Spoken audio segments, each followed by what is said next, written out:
In this video, I'll tell you exactly what a certificate of deposit is, and we're starting right now.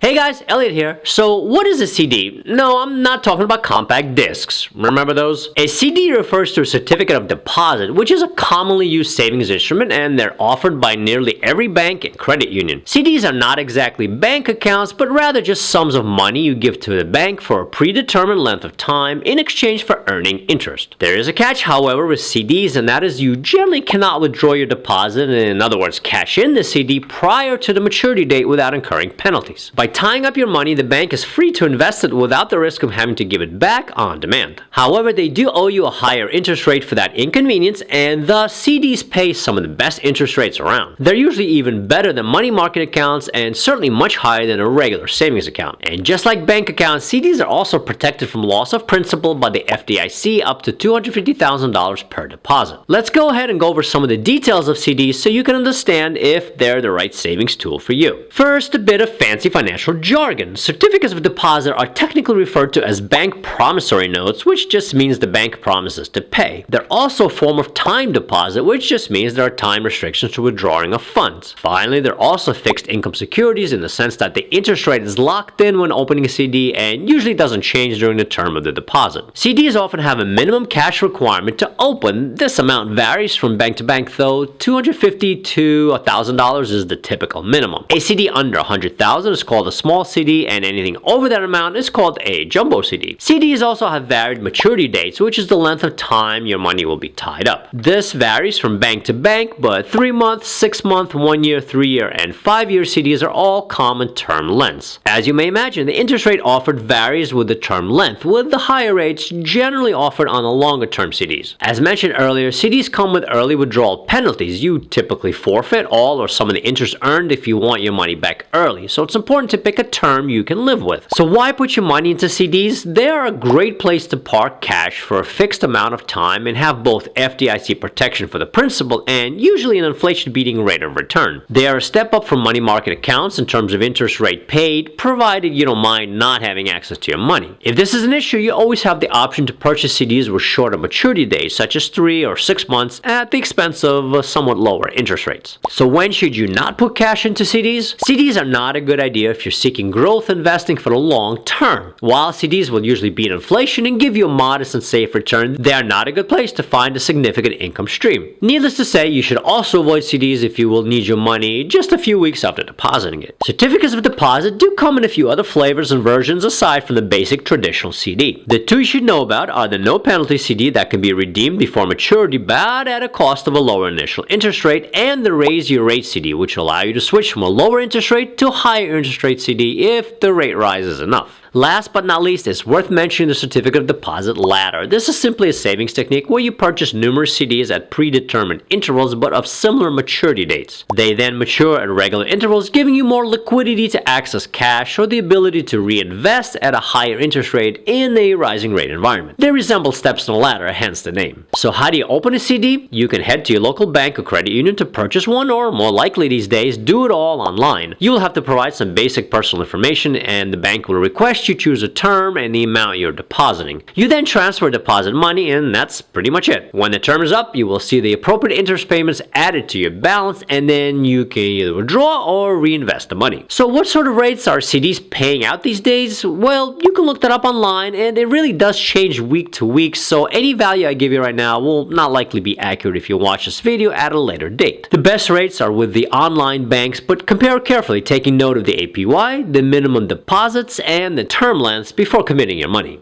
Okay, so that was a quick tour of certificates of deposit essentials. As always, if you enjoyed this content, please do like and subscribe, and I will see you in the next video.